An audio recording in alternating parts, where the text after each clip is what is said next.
This is page 124, and guys, today we're going to be reading 1 Samuel 22, guys, on the International Version. If you guys want to read along, you guys can go your map. I don't really care how you guys know, but let's get started. 1 Samuel 22, David at Adullam and Mitzvah. David left Gath and escaped to the cave of Adullam. When his brothers and his father's household heard about it, they went down to him there. All those who were in distress or in debt or discontented gathered around him, and he became their commander. About 400 men were with him. From there David went to Mitzvah and Moab, and said to the king of Moab, "Would you let my father and mother come and stay with you until I learn what God will do for me?" So he left them with the king of Moab, and they stayed with him as long as David was in the stronghold. But the prophet Gad said to David, "Do not stay in the stronghold. Go into the land of Judah." So David left and went to the forest of Hereth. Saul kills the priest of Nob. Now Saul heard that David and his men had been discovered, and Saul was seated, spear in hand, under the tamarisk tree on the hill at Gibeah, with all his officials standing at his side. He said to them, "Listen, men of Benjamin, will the son of Jesse give all of you fields and vineyards? Will he make all of you commanders of thousands and commanders of hundreds? Is that why you have all conspired against me?" Sorry, guys. Okay. "Is that why you have all conspired against me? No one tells me when my son makes a covenant with the son of Jesse. None of you is concerned about me or tells me that my son has incited my servant to lie in wait for me, as he does today." But Doeg the Edomite, who was standing with Saul's officials, said, "I saw the son of Jesse come to Ahimelech, son of Ahitub of Nob. At Nob, Ahimelech inquired of the Lord for him. He also gave him provisions and a sword of Goliath the Philistine."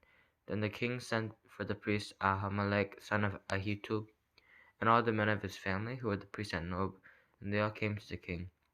Saul said, "Listen now, son of Ahitub." "Yes, my lord," he answered. Saul said to him, "Why have you conspired against me, you and the son of Jesse, giving him bread and a sword, and inquiring of God for him, so that he has rebelled against me and lies in wait for me, as he does today?"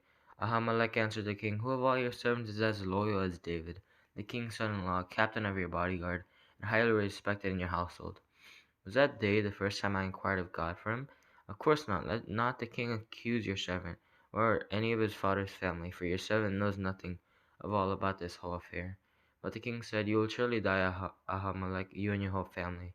Then the king ordered the guards at his side, "Turn and kill the priest of the Lord. They too have sided with David." They knew he was fleeing, yet they did not tell me. But the king's officials were unwilling to raise a hand to strike the priests of the Lord. The king then ordered Doeg, "You turn and strike down the priests." So Doeg the Edomite turned and struck them down. That day he killed 85 men who wore the linen ephod. He also pushed the sword Nob, the town of the priests, with its men and women, its children and infants, and its cattle, donkeys, and sheep. But one son of Ahimelech, son of Ahitub, named Abiathar, escaped and fled to join David. He told David that Saul had killed the priest of the Lord. Then David said to Abiathar, "That day when Doeg the Edomite was there, I knew he would be sure to tell Saul, 'I am responsible for the death of your whole family. Stay with me, don't be afraid. The man who wants to kill you is trying to kill me too. You'll be safe with me.'" Okay, guys, I hope that you guys enjoyed. Make sure to subscribe. Make sure to click that like button. Make sure to click the bell to turn off one of our posts. Yeah, I hope that you guys enjoyed, and I guess I'll see you next time. Bye.